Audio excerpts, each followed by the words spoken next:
If you have been wondering how to perform the same action on a list of items in Bubble, well then stick around. This video is going to teach you how to use the backend API workflows to perform the same action looped through every item in a list. So to kick things off, we're going to take a look at this graphic here on the screen, and what this graphic is showing us is that basically initializing an expression. This is all from the world of code, but it's the same stuff that's happening here in no code. Is we're initializing something in Bubble. These are workflows. We have an expression that basically one of these blue dynamic expressions that checks, all right, we still doing this loop, or are we in the loop? Which that expression is basically the count of the number of things that you're looping on, say 100 or 500 or 10, and what's our current position within that count. And if that count is less than 10, then keep looping, keep going through. And so if it's true, it's going to go do whatever action. And so thinking in this video, what examples are there where you might be wanting to do some repeated action on stuff. And to be honest, the great thing about Bubble is it's so flexible. There's so many different things you can do. You can basically, anything you can run in a workflow, you can run in a loop. So whether that is making changes to data, in this example, we're going to look at creating a new thing in the database every time the loop passes through, and it's going to take something actually from an API that's returned to us, a list of things, and it's going to store each one of those in its own record in the database. But there's a bunch of other types of things that you could loop through and put into your workflows inside the body of the loop, which is just, our normal, I'm using fancy words, fancy language, but inside the body means just this normal area inside of a workflow that's running. And then, it updates the thing, which is the counter. It's like, okay, we passed through this. We're going to notch it up by 1 for the thing that's tracking how many times we've gone through the loop. And then it's going to test it again. And as long as the test stays true, it stays in the loop. And then when the test is like, nope, we've gone already to, 10 out of 10, and 10 is not less than 10, which is, this is what we'll see in this example, because we're going to work with 10 items. And then 10 is not less than 10, so that's false. We're going to bounce out of this. So let's dive over into our Bubble editor to get this kicked off. Basically, this video references a different video that's on the channel about YouTube comments and pulling in stuff from the YouTube comments API. Now, if you want to know about the particulars of what we'll see here, I'll just run through things really quick. So we're going to enter in a video ID. The API is going to go and get some comments. Those comments, we're actually going to fill them out into this repeating group. We're going to create an item into the database for each comment entry, and then we'll just display them here down in a repeating group. So that's what we're doing for this example. Obviously, there's too many examples to mention. Like I said, it's anything and everything, only limited to your creativity under the sun for what you would want to run in a loop. Now, a word about these backend loops, and then let's get started, is that the backend loops, they run on like Bubble servers that run on AWS off of the off of your Bubble app, or let's say off of the user's browser. So the user's browser is actually what would run if you were to use some of these other things, such as make changes to a list of things, or do some of these other things on a list of things. This is the workflow that runs on the person's browser, and it's just not recommended to do that for really, really large lists of things. So let's say call it lists over 50, lists over 100, just as a rough guide to go by, because you don't want the browser timing out or Bubble timing out. The back end is where the computer power is at, because it's all of those fancy Amazon web servers that are handling it. So let's take a look at actually setting this up. So in your world, you don't have any of this set up, and let's think about how you might go and get started. Well, the first thing you're going to want to do is actually under your settings,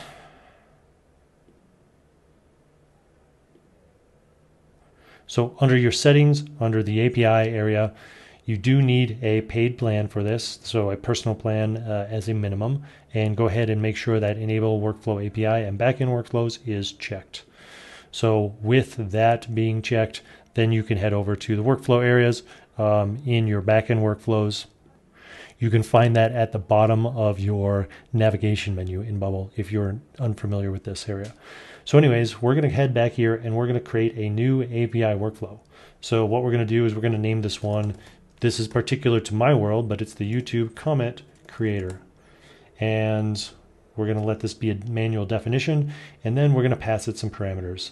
And we'll see what's going on here in a second, but basically your world is going to have the same setup. So you're going to have one that is current position, because where are you at in the loop?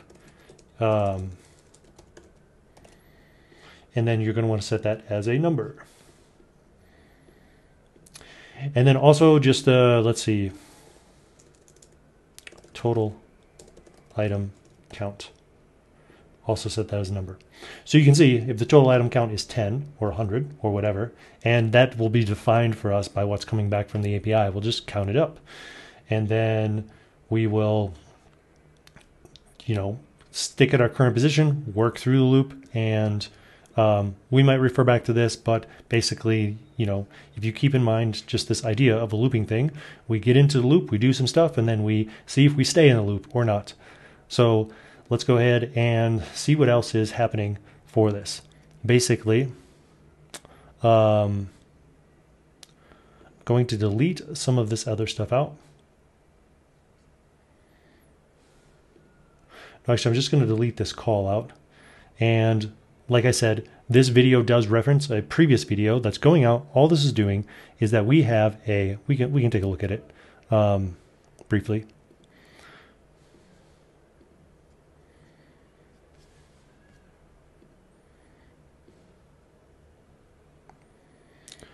So we have a API here set up that goes out to the Google APIs, and specifically in this case YouTube, but all of them are available at cloud.console.google.com. All of Google's services and APIs are offered there. There's a video on this channel that speaks about using the OAuth 2, which is Google's authentication for getting into using their APIs. And then once you've done that once, then you're good to go. You can basically use all of the API services that they have there. So what I'm doing here now is I'm reinitializing this so that we can have it set up for this video. And I'm just going to look for the one that's the profile image. Okay, that one is set as image. It's because we're going to use this profile image. We're going to use this text original, which is the comment that comes through. And we're going to use the name. But let's actually take a look at this data here. And what I'm going to do is I'm actually going to pop this into an editor that does a little bit of colorization on this, so that we can just see what is going on here. So here is what it returns. And, this is probably not super interesting for anyone that is just looking to how to loop their stuff. So let's talk about the actual concept here. The concept is you have a list of things. And in our case, the list of things is a list of comments. So here's some comments. Woohoo, this is amazing. Whatever, they're just comments that come back from YouTube, but they come back in a structured format. And so I will point out in just a second, like what it exactly is that we're going to build a list from this list inside a Bubble. And in your world, you already have a list of something. So just pay attention to what exactly it is that is in your world that is the list that you're dealing with. And then you can make the comparison here in just a moment. So but I wanted to point this out because otherwise this video is like, what is this guy doing? This makes no sense. But what I'm doing actually is I'm pulling out all of these text originals, all of these display names, and then all of these author profile image URLs. So I just, kind of can create a little UI of comments with some different things, or some, display things, UI elements. Okay, so with that initialized, now I can actually head back over to the workflows that, yeah, sure, why not? I'll go ahead and I'll just reset all of this up. Why not?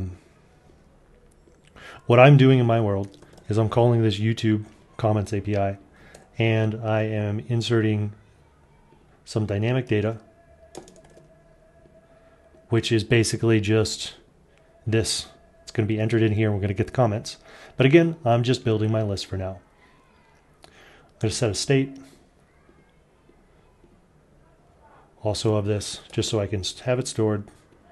And then I'm going to, so we did set up, you saw earlier, this is an important part to pay attention to, is that over here in this area, we had set up a couple different things for this YouTube comment creator backend API workflow. And this is where you'll be doing your loop. Okay, so this key here, basically I'm using these keys here to pass my lists into here. I'm going to pass 3 lists into here. You only need 1, depending on what you're doing. But more than likely, you only need 1. So that's the video ID that I'm just going to keep attached to this world. But okay, so this is going to be comments list. This is going to be, and it's going to be a list of text. This is going to be a username list. Also a list of text. And then this will be the, let's see, profile pic list, and that will be of type image. And if you recall, this is completely tangential to the idea of this video stuff, but it has to do with the world of data types. Is that on my when I initialized my API call, if you recall, I was checking a little thing and I called out there the image, because here we're dealing with images, so you just want to match data types with data types. That's tangential though to what we're doing here. All right, so with this whole thing set up, you can now see that this API workflow, it basically takes all of these 6 variables rather, or keys, key value pairs. The key is the like the label of the key value pair, and then the value is actually what we're going to pass. So we're going to do that now. So over here, I'm going to make a call to this API call. So let's go with schedule API workflow. And what I'm going to do is I'm going to schedule it for this comments creator. And I'm going to schedule it right now. And the comments list, because we have this result of step 1 where we've gone out to, if you recall, so here on, if we looked at the structure of this data, the structure of any data that comes back in an API, in case you're wondering, again, super tangential and hopefully a lot of value in this video, that we're working here with items, and then we're working under the snippet, and we're going to try and get this text original here to build a list. So we're working in items, and it actually lays it all out here. So snippet, text original. So what exactly is this? Well, what we just built here for this list, and again, I was mentioning this earlier, so now I'll bring it back to us here. I'm building my list off of, it's basically the thing that I'm setting up here is building this text original, and then this text original, and then this text original. So just building a list of all of those, right? And then you've got your list. So pay attention to what your list is, because that's what you're going to want to do to pass it here. And then I'll just go ahead and make this one a little quicker here by going to, so let's see, for the username list, it is the display name. That's what it's called, coming from this API. You can always just check and kind of compare and look at what these are, when you're first setting up an API. And then here, just this profile URL, video ID is our input. The item count. So we can just take one of these, and actually, you know what? I think there's a bunch of these. I'm just going to say items until 10 on all of these. This is my preference. I want to build a list of 10.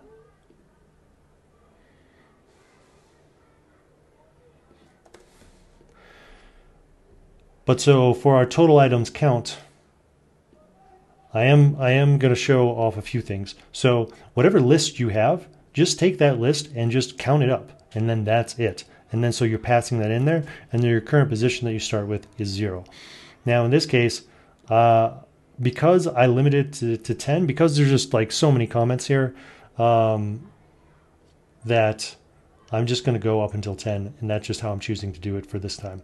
But I'm just pointing out, it doesn't matter how you arrive here. What does matter is that you have the count of all the things that you're iterating on. That total number goes here. So this would be items until 10.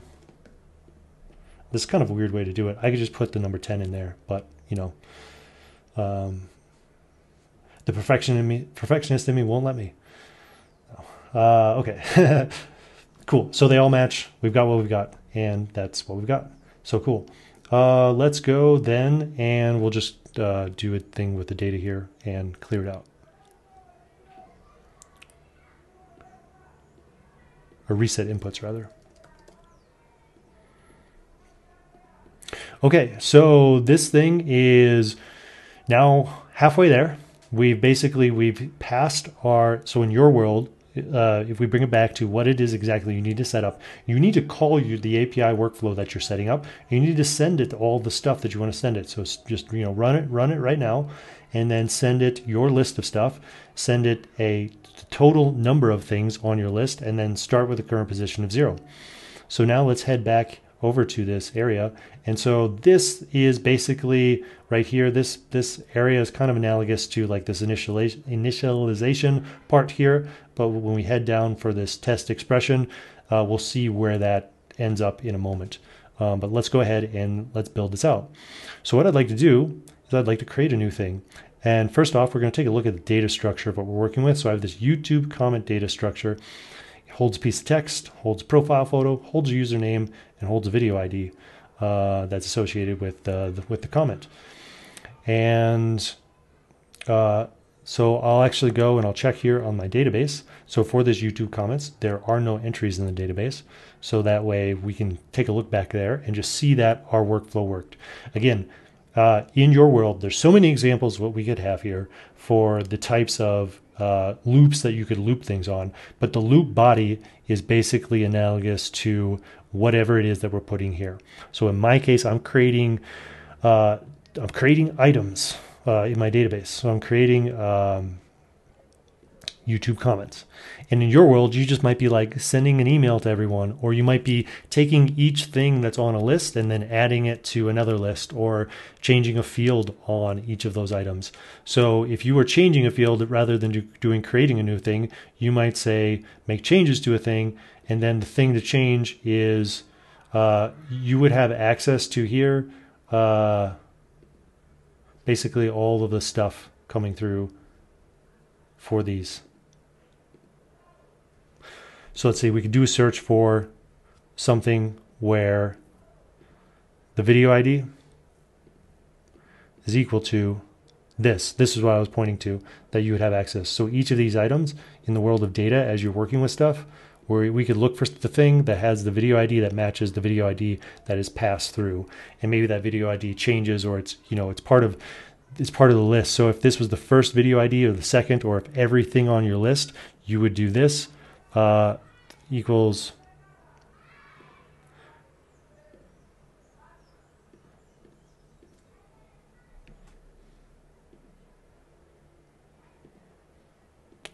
okay, I paused there because the video ID is just one value. What I was trying to potentially give you is that if you had a list of video IDs, you would put it as the list of the comments list with the item number of the current position. This won't make sense until I explain it. So if you're wondering what did I just do here with this expression, hang tight, it's coming now.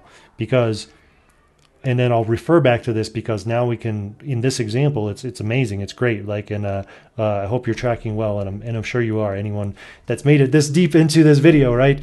What we're speaking about here is the ability to iterate on the current position in the list that we're working on, or current item in the list. And if you had a list of things that you were trying to change, every time you go through here, the current position item, this would be the video ID if we had a list of video IDs, and we would just take the first one, the second one, the third one, the fourth one. That way we're updating the correct one. We'd be updating the correct YouTube comment as it is associated with this video ID. But enough of that. We're actually going to focus back on this example. Again, the thing is, whatever it is that you're doing in here, it's time. I just alluded to it, but then now I'm going to speak about it again, because this is all about learning through repetition. So what we're going to do is we're going to store a comment, a profile photo, and a username, and a video ID. which the video ID is just one static one. It's just something that I would like to associate with it. But here, this is what's probably happening on yours. You've passed it a list. I've passed mine 3 list. You've passed the list into here. You're doing some stuff with that list. Whatever it is that you're doing with that list, you're going to want to focus on the item number in that list that equals to the current position. And in my case, I'm going to do it for all of these. But so let's talk about that. So what's happening here? Well, so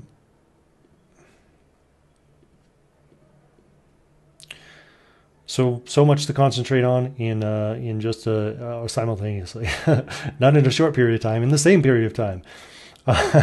The item number, current position. Okay, so what exactly is going on here?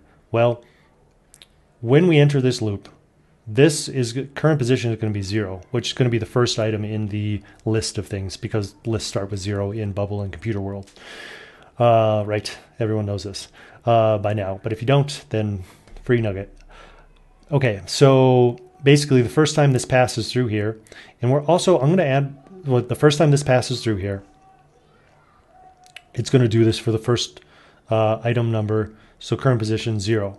And then the second time it's going to pass through it, because we're going to increment it up by 1, by 2, by 3, or, by 1 every time, but, then it changes and it steps up. And so we'll do that iteratively, making our way through the loop. And I also want to just throw on here, though, a conditional, just because it's like a safety valve, that only when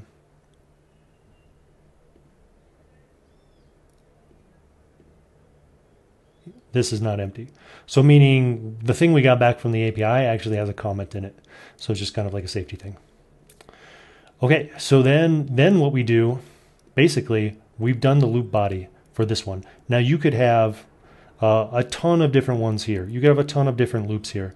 Different things in the body of your loop. But then once you're done with all those, what you want to do is you just want to schedule an API workflow. You just call the thing that you started with. So this comment creator, and then we're going to set it up basically exactly the same way that we did before, except we already have this list is already built. So we just pass it the list that it already has. So total item count is this one. And then now this is where I guess some magic comes in. It's not super magical. It's kind of like an anticlimactic magic, which if you ever went to see a show in Vegas and that's what you got, you'd be like, wait a minute, I want my money back. So this is that kind of magic. +1. Okay. But what is this doing? Well, this is saying we're going to notch this up by 1, and we're only going to do this when the current position is less than the total item count. So if the current position is 2 and that's less than 10, good to go. Notch it up. If the current position is 9 and the total item count is 10, which in this case it is, then notch it up. It means we're on our last round through the loop here, this direction. But then if we get to this text expression, so let's pretend that we've created our 10th thing here. We've ran this one here, which is exactly analogous to this loop boggy part.